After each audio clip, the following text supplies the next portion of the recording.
انا ما قادر استوعب المدرعات دي، انا ما قادر افهم راجين بيها شنو انتوا، ولا ما في مدرعات اصلا، ولا في شنو يعني؟ كل يوم الثاني نصحى من الصباح الدروع يا اخي ما عندنا شغل احنا ولا شنو؟ طلع المدرعات دي برا، قول للدعامه انتوا دايرين شنو؟ دايرين مدرعات بنجيكم بايتوا قاعدين وين؟ قلنا لك في شرق النيل في الكوبري بتاع السوق المركزي عندهم تجمعات، بعد ما يتبلوا المدرعات بيمشوا بيعملوا حفله، يتبلوا بيعملوا حفله ويرقصوا، ما تبلوا بيعملوا حفله وبيرقصوا. حضرتك طلع المدرعه جوا دي حركها، انا دافع فيها 8 مليون دولار وعامل لها كتيبه وسريه عشان تحرسها، سوق المدرعه ده امشي طلعها برا، يا هاجمت بها وانتهينا من القصه دي، يا حميت ارواح الجنود عندك محاصرين في المدرعات. محاصر ليه في المدرعات؟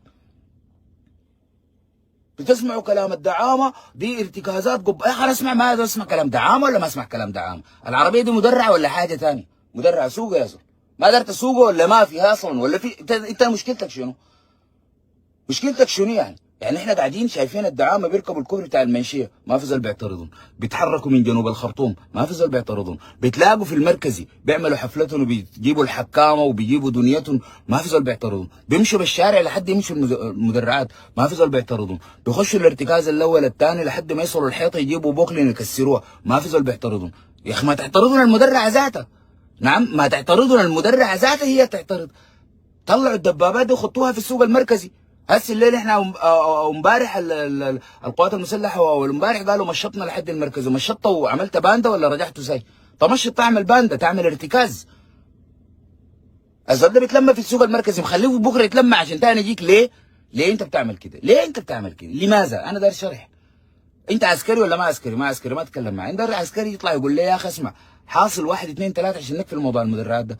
كل يوم احنا بنبذل في ارواح جنودنا، وبنبذل في ارواح المواطنين اللي حول المدرعات، وبقت مستهدفه جبره يطلعوا المواطنين، الشجره يطلعوا المواطنين، سلاح الذخيره يطلعوا المواطنين، الاشلاقات اللي حولها يطلعوا المواطنين، الشهيد طه الماحي يطلعوا المواطنين، جنوب الخرطوم كلها الكلاكل يطلعوا المواطنين. عشان شنو؟ ماشيين المدرعات. المدرعه اللي انت ماشي لها دي هي في روحها محميه اصلا، محميه، هي اسمها مدرعه، مضاده للدروع، مضاده للرصاص، مضاده للصواريخ، مضاده للجن. طلعها دورها. هن كم عندك؟ كم عندك؟ كم حارس بين شنو؟ حارس بين شنو؟ بكره الصباح يا سيدنا ايوب عليك الله، دور الدبابات القاعده دي واطلعوا الشارع. بس يا انتهيتوا معاها يا انتهينا من القصه دي وقفلنا الموضوع ده. عندنا حاجات ثانيه صراحه يعني. انا ما ممكن ابذل جنوب الخرطوم ناس ابو بيوتها اموالها هجروهم في الشارع من الشجره، شايفهم بيطلعوا من بالالاف، ما قدرت اعمل حاجه في ال10 يوم دي. طلع المدرعات دي يا حبيبنا، بيعوا الدعامه ذاتهم، ما تقعدوا تبلونا بقى كتير. طلعوها بكره بيعوا لنا ننتهي من القصه دي، نكون عارفين ما عندنا مدرعات. امشي بكره يا ايوب بيع عليه وننتهي من القصه دي، او دور الدبابه زي ما دورتها اول يوم وسبتها انت ذاتك. طلعوا الدبابات دي اطلعوا بيها، اسمها مدرعه. ده الكلام اللي انا ما بستوعبه يا برهان. حاجات كده انت بتعملها بتكفيلها مع الواحد، بتخلي لما نتكلم معاك جيشك يزعل. الجيش الزعلان ده ذاته تعالوا بجيش، تعالوا كده اسمع. في شنو؟ في شنو مالكم؟ اتكلم مع البرهان الرئيسي يا زول، بتكلم معه. دي رقم واحد. رقم اثنين، انا بقول لك يا اخي في استهداف لمواطنين المسيد. انت بتتكلم بصفتك عسكري بتدافع عن القائد حقك صح، وما بترضى فيه كلمه، وممكن تفعيل قوانين 3 سنين تسجني عشان انا اتكلمت في سيدنا البرهان ده صح؟ حاضر. المواطنين اللي بيهددوهم في المسيد، انت كجياش ما سالت قيادتك ليه؟ قالوا لك شنو؟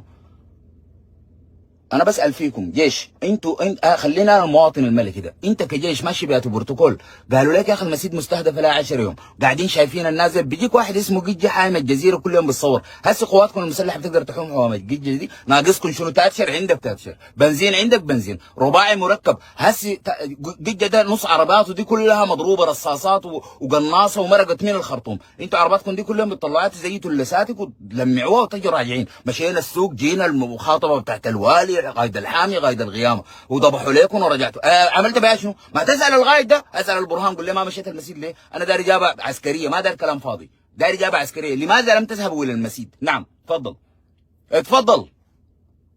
ما عندكم اجابه. لكن طبعا الاسلوب شنو؟ ما اسلوب شنو؟ ده وقت اسلوب حسي.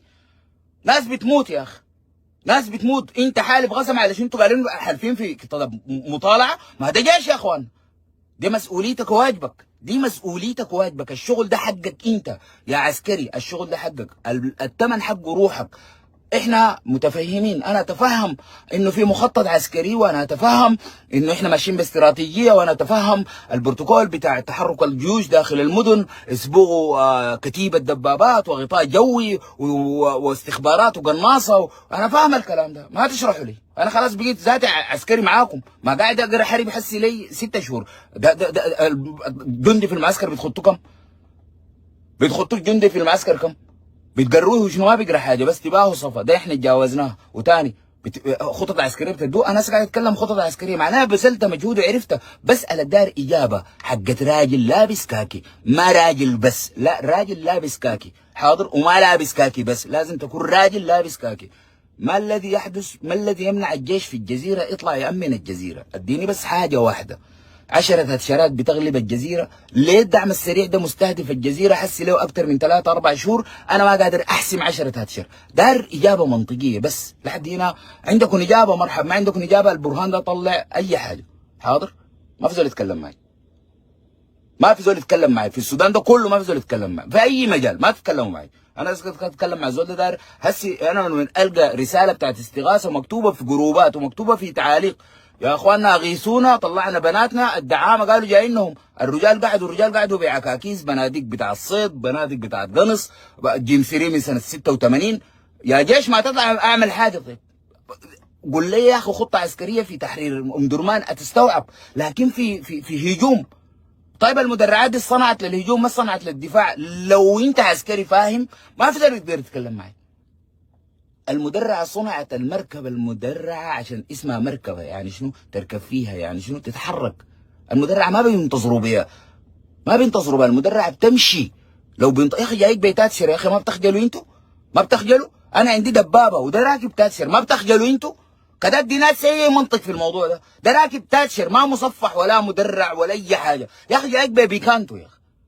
ما تتكلم معي في انه انا، انت لو قدرت تعمل الحاجة بتعملها. حاضر احنا نيجي للنقطة الثانية. انت يا ابراهيم دي النقطة الأولى، الموضوع بتاع المدرعات ده، بتنتظر الزول يجيك وفي حاجات ما قاعد تعملها، يعني ما قاعد تتحرك له، حسي عسكريا دار إجابة عسكرية مفصلة، يقول ليه ما قادرين نحرك الدبابة، ما فيها جنزير، ما فيها مكنة، ما في دبابة أصلا، ما عندك ذخيرة، أشرح ليه عشان أنا آخذ معاك الرصة. حاضر، ده رقم واحد. رقم اثنين يا برهان، المسألة بتاعت إنك ترفع وتيرة الغضب لجهة ما، أنت ما الحاكم في الجاي انت ما الحاكم، انت اخذت انك تمرحل للحاكم الجاي، توصل الشعب ده وتيره من الغضب. بالمناسبه انا بشوف تصرفات ما بستوعبها، انت ده توصلني وين؟ يعني انا اسمع استهداف لمدني، استهداف للابيض، استهداف للجزيره، وحضرتك انت بتطلعوا قرار وتصديق من ولايه بورسودان للحكومه المركزيه انه يعملوا لهم فيلل وقصر رئاسي وحكومه. ده تعمل شنو انت؟ ما فاهم، يعني نقنع منها ولا دار تقنعنا؟ طيب العمليه دي بتعمل بالصوب وين يا برهان؟ بالصوب في انه انا بعد شويه ببدا بتوتر، بقول يا اخي البرهان ده والله ما شغال بي، يا اخي البرهان ده قفل معنا، يا اخي السودان يحرق البرهان يحرق. انت دار توصلنا المرحله دي؟ ما هو ما عندها تفسير، ما عندها اي تفسير. برهان تعال ابني قصرك ده يا برهان، يا اخي حرقت لنا قصرين، ماشي تبني واحد جديد، واللي بيتبني جديد ده حيتبني في كم؟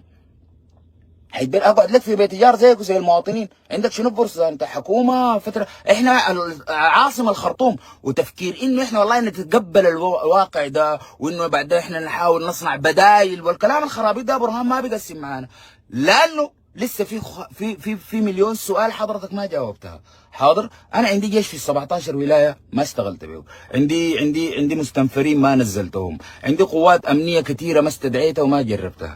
انا قاعد اعمل شنو في بورسودان؟ يا برهان بيتك يتكسر، بيوتنا اتكسرت، المكتب بتاعك ده، المكتبين الجديد والقديم ده بانينه لك احنا، ده ما حقك، انت ما عندك حاجه اتكسرت، وبيتك في حي المطار ده باني لك الدوله، ده سكنوا فيه رؤساء، ده ما حقك. خسرت شنو انت في الخرطوم؟ احنا خسرنا عمرنا وتضحياتنا واحلامنا. الناس اللي اختربت البلد دي، واحد لما نخترب 20 15 30 سنه لا عارف مناسبه، يجي زي الاهبل من المطار ما عارف دود منو، ده بيت منو، ده دوتين، ده مات بيتين، ده بنوابتين، الحفره دي كانت ما في العماره دي حقت منو، ما فاهم حاجه في البلد، لانه مقفول له تحت مكتب يحسب اليوم كله لحد ما يلم القروش يجي يديها لولده ولا بنته ولا يصرفها في النهايه التعليم الخاص ده كله راح يا برهان. احنا صابرين على انتصار، ما صابرين على جرجره ولا حلول سياسيه ولا ماشي جده ولا جاي من جده، الكلام ده ما بينفع معنا يا زول.